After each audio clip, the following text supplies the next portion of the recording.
مجھے مردوں میں کوئی دلچسپی نہیں تھی، پھر بھی خاندان والوں نے زبردستی شادی کروا دی۔ پر عجیب بات تو یہ تھی کہ شوہر بھی مجھ سے دور دور رہتا۔ میں بھی خوش تھی کہ چلو اچھی بات ہے، شوہر کے گھر روز ایک نقاب والی لڑکی رات کو آتی جس سے میری دوستی ہو گئی۔ ہم روز ملتے باتیں کرتے، پر ایک دن اس لڑکی کا نقاب ہٹا تو دل حلق میں آ گیا، کیونکہ وہ تو میرا نام صاحبہ ہے۔ میرے ماں باپ کو اللہ نے 5 بیٹوں سے نوازا، لیکن پھر بھی ان کو بیٹی کی خواہش تھی۔ پھر اللہ نے ان پر کرم کیا اور میں پیدا ہو گئی، لیکن میں ساری زندگی اپنے بھائیوں کے ساتھ رہی، ان کے ساتھ کھیلتی تھی، کپڑے بھی ان کے جیسے پہنتی تھی، اس لیے مجھ میں ان جیسی حرکتیں آنا شروع ہو گئیں۔ تھوڑی بڑی ہوئی تو اپنے بھائیوں کے ساتھ آنا جانا کم ہو گیا۔ امی نے کہا کہ اب وہ جہاں مرضی جائیں تم ساتھ نہیں جاؤ گی، تمہارا کام ہے گھر بیٹھنا۔ لیکن میں کبھی کبھی ان کی موٹر سائیکل لے کر نکل جاتی اور کپڑے بھی ان کے جیسے پہن لیتی۔ موٹر سائیکل چلانا بھی مجھے بھائی نے ہی سکھایا تھا۔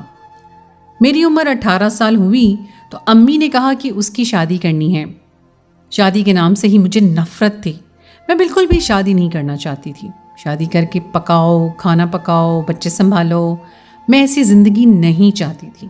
مجھے تو ابھی بہت کچھ کرنا تھا، لیکن امی نے رشتے دیکھنے شروع کر دیے۔ میں نے گھر میں شور ڈال دیا کہ مرتی مر جاؤں گی لیکن شادی نہیں کروں گی، مجھے شادی نہیں کرنی، کسی بھی قیمت پر نہیں کروں گی۔ میں نے اپنے گھر والوں کو سب بتا دیا کہ مجھے مردوں میں کوئی دلچسپی نہیں ہے، اور گھر والوں نے کہا کہ پھر کیا تجھے عورتوں میں دلچسپی ہے؟ تو میں نے کہا کہ مجھے اور عورتوں میں بھی دلچسپی نہیں ہے، لیکن مجھے مردوں میں کوئی دلچسپی نہیں ہے، مجھے شادی نہیں کرنی ہے۔ میں نے بہت شور ڈالا، میری ماں نے تو مجھ پر ہاتھ تک اٹھایا اور کہا کہ تیری شادی ہم کروائیں گے، اگر تیری مرضی سے نہیں ہوگی تو تیری مرضی کے بغیر ہوگی۔ ایسی بہت سی لڑکیاں جن کی شادی ان کی مرضی کے بغیر ہوتی ہے، اگر شادی نہیں کرے گی تو ہم تجھے جائیداد سے نکال دیں گے۔ میرے بابا اور بھائی مجھ پر جان دیتے تھے، لیکن اس معاملے میں وہ لوگ بھی نہیں بولے۔ ان کا بھی یہی کہنا تھا کہ بیٹا شادی تو کرنی ہے، اور 18 سال میں تمہاری شادی کروا رہے ہیں، نہیں تو ہمارے خاندان کی ہر لڑکی کی شادی 16 سال سے پہلے کروا دی گئی تھی۔ تمہیں تو ہم نے اتنی رعایت دے دی ہے، اب اس سے زیادہ نہیں دے سکتے۔ یہ بھی بھلا کوئی رعایت تھی؟ میں تو اب دعا ہی کر سکتی تھی کہ کوئی مسئلہ بن جائے کہ میری شادی نہ ہو، لیکن کوئی مسئلہ بھی نہ بنا اور میری شادی کروا دی گئی۔ میرے ساتھ عجیب مسئلہ تھا، جب میں خود کو لڑکیوں کے کپڑوں میں دیکھتی تو مجھے بہت عجیب لگتا تھا، لیکن لڑکوں میں کوئی دلچسپی نہیں تھی۔ مجھے کسی سے بھی شادی نہیں کرنی تھی۔ شادی کے بارے میں سوچ کر میرے دل میں امنگ نہیں جاگتی تھی، لیکن آج میں دلہن بنی کمرے میں بیٹھی تھی تو رونے کے سوا کچھ نہیں کر سکتی تھی۔ پھر بھی میں رو نہیں رہی تھی کیونکہ میں کمزور نہیں تھی۔